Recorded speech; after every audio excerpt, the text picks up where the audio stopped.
সবার বয়সসীমা 2 বছর বাড়লেও চিকিৎসকদের বয়সসীমা কেন বাড়ল না? সভায় প্রধান অতিথির বক্তব্য রাখেন প্রফেসর মেজর অবসরপ্রাপ্ত আব্দুল হক গিয়াস। তিনি তার বক্তব্যে বলেন, মানুষকে মানসিকভাবে স্বাস্থ্যবান থাকতে হবে। সাধারণ মানুষ রাস্তায় মানববন্ধন করে না, ডাক্তাররা ভালো চিকিৎসা দেয় না, এ তথ্যটি মিথ্যা। তিনি আরো বলেন, 2008 সালে শেখ হাসিনা ঘরে ঘরে 10 টাকার চাল দিবে বলেছিল। এমনকি ভোট চুরি বিক্রি সম্পর্কেও বলেন। সবকিছুতেই নিয়ম নীতি থাকলে সুন্দর। এছাড়া তিনি শিক্ষা কারিকুলামের কোর্স মেয়াদ, চাকরির বয়সসীমার কথা বলেন ও চিকিৎসকদের ঐক্যবদ্ধ থাকার আহ্বান জানান।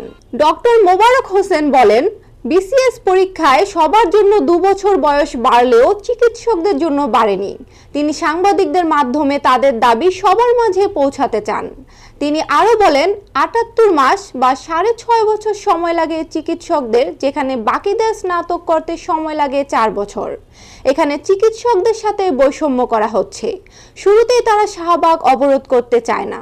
আমি ডাক্তার রায়হান হাসান, কো-কনভেনার বাংলাদেশ মেডিকেল কমিউনিটির পক্ষ থেকে এখানে উপস্থিত হয়েছি। আজকে আমরা অনুরোধ করছি সরকারের সকল পর্যায় থেকে, মন্ত্রণালয় থেকে এবং এর সাথে যে যারা জড়িত আছেন সম্মিলিত প্রয়াসে 1 সপ্তাহের মধ্যে যদি দাবিটি মেনে না হয় আমাদের জন্য খুব উপকার হয়। এই জন্য আমরা আপনাদের মাধ্যমে অনুরোধ করছি যে দায়িত্বশীল ব্যক্তিবর্গ যারা আছেন, সরকারে যারা আছেন, তারা আমাদের দাবিটি পূরণ করে মানুষকে সেবা করার সুযোগ দিবেন। যে না ডাক্তাররা 34 চাচ্ছে, বিষয়টা কিন্তু এরকম না। আমরা 34 চাচ্ছি না, আমাদের কথা স্পষ্ট। আমরা চাই যে ডাক্তারদের বয়স যেখানে 32 ছিল এখনো 32 আছে, মানে বাড়েনি কেন? এই বৈষম্যহীন বাংলায় কেন ডাক্তারদের সাথে বৈষম্য করা হবে? আমাদের কোয়েশ্চেন কিন্তু এটা। আমরা কিন্তু 34 চাচ্ছি না। যদি আজকে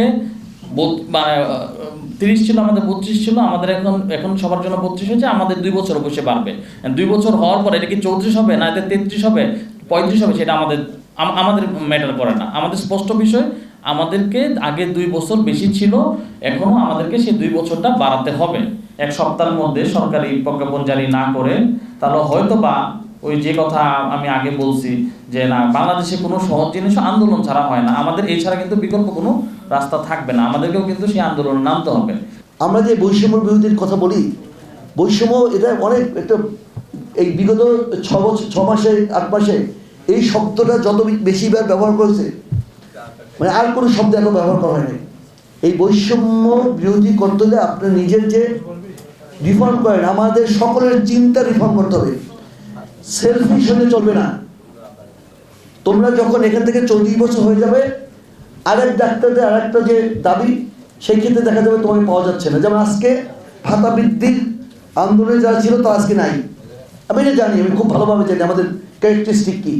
এটা ডাক্তার ইঞ্জিনিয়ার নির্বিশেষে আমরা খুব সেলফিশ বলে, আত্মকেন্দ্রিক বলে আমাদের কিছু হয় না, জাতিগতভাবে কিছু হয় না। BMA means Bangladesh medical association, আমাদের যে অর্গানাইজেশনটা ছিল সকলের সম্মিলিত অর্গানাইজেশন, বিএমএ এইটাকে তছনছ করে দিয়েছে, নষ্ট করে ফেলছে। ওই জায়গায় একটা প্রসব পায়খানা করার জায়গা বানিয়ে ফেলছে। শেখ হাসিনা বলে যে আমি নিয়ম নীতির ধারধারি নেই, আমি সিরিঞ্জ বড় লাগবে ছোট লাগবে আমি নিজে অর্ডার দিয়েছি। উনি চিকিৎসক, উনি স্বাস্থ্যমন্ত্রী, উনি পররাষ্ট্রমন্ত্রী, উনি সব কিছু।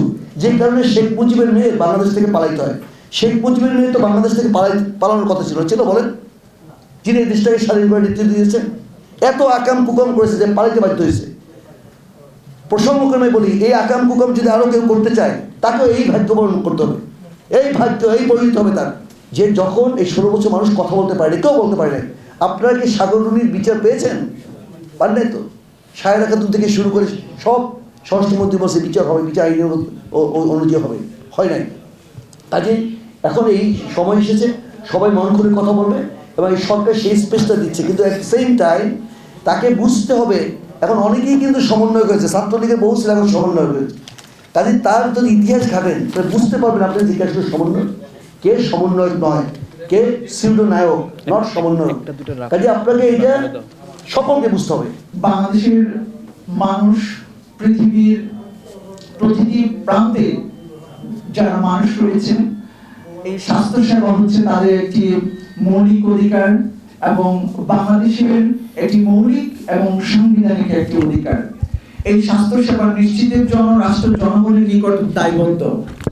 এই দায়বদ্ধতাকে কাঁধে নিয়ে দেশের মানুষের স্বাস্থ্যসেবা নিশ্চিতের লক্ষ্যে এদেশের চিকিৎসক সমাজ অতন্ত্র প্রহরীর ভূমিকা পালন করে যাচ্ছে। সুরভি জান্নাত লাবণ্য, জিবিসি টিভি, ঢাকা।